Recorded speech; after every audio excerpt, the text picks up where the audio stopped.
All right, let's jump right in. Today, we are breaking down the Q4 earnings from Electromed. Now, this is a medical device company that just posted some really impressive numbers. And get this, it's their 11th straight quarter of growth. And you know the market, it definitely noticed. The stock jumped more than 12.5% in after-hours trading right after the call.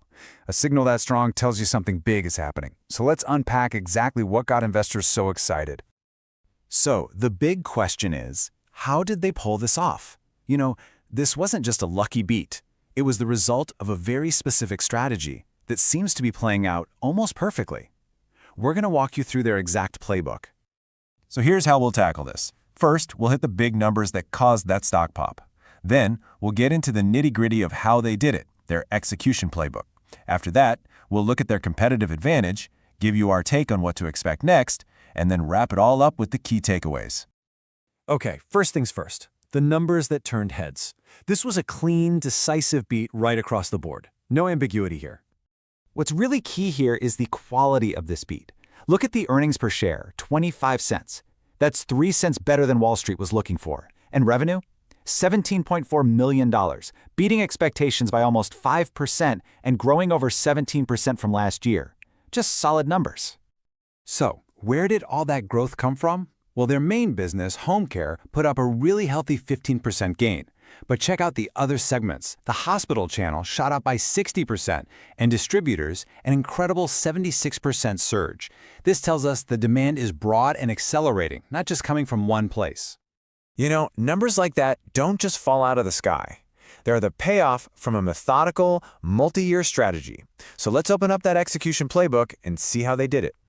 It really comes down to this four-part engine they've built. 1. They've been methodically growing their sales team to 55 reps, and each rep is now bringing in over $1 million in revenue, way up from a few years ago. 2. They just rolled out Salesforce to make that team even smarter and more efficient. 3. They're expanding their manufacturing so they can keep up with demand. And 4. Their digital ordering system is streamlining everything, now handling almost 40% of all orders. And here's the kicker. All of this is built on an absolutely rock-solid financial foundation. For the whole year, they generated over $11 million in cash from operations. They have $15 million in cash just sitting there, zero debt, and they still went out and bought back $10 million worth of their own stock. That shows some serious confidence. Okay, so executing a plan is one thing, but what makes this story so compelling is that it's happening in a market environment that's just really favorable for them right now. They're actually widening their competitive moat. Management was pretty blunt about this on the call. They said, flat out, we are taking market share. They pointed to a key rival being distracted with an older product, which is creating a huge opening, especially in hospitals. And another potential competitor? Well, they have a new device, but they don't have reimbursement lined up, which in this industry is a total non-starter. And the prize they're all fighting for is enormous. We're talking about the U.S. market for a therapy that treats bronchiectasis. It's a chronic lung condition, and it's massively underpenetrated. Out of nearly 1 million people diagnosed, only about 16% are actually using this kind of therapy. That leaves a massive runway for growth.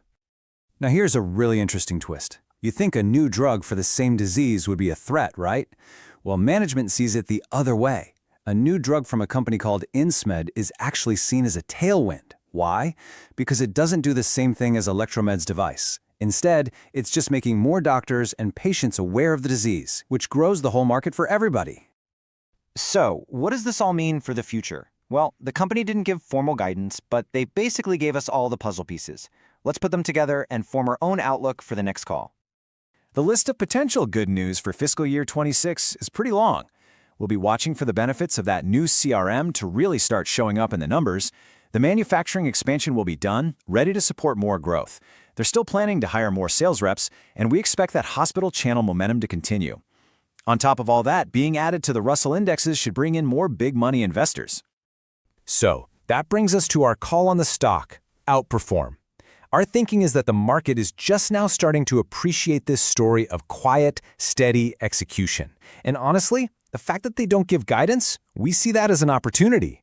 The story is right there in the open if you're watching the operational details, and we don't think the full impact of their recent investments is baked into the stock price just yet. All right, let's boil all of this down to the most important points you need to remember. Here are your 4 key takeaways. Number 1, this was a decisive earnings beat that proved the strategy is working. 2, their growth isn't luck, it's a playbook of smart investments. 3, the competitive environment is very, very good for them right now. And 4, their finances are squeaky clean, which gives them a ton of flexibility to keep investing. And just as a final reminder, this is for informational purposes only. It is definitely not financial advice. Please be sure to do all of your own research before making any investment decisions. So we'll leave you with this final thought. For Electromed, it's not about if the strategy works anymore. It's about sustainability. The real question for investors is, can this quiet, consistent company continue to deliver these kinds of loud, market-beating returns quarter after quarter? That's what we'll all be watching.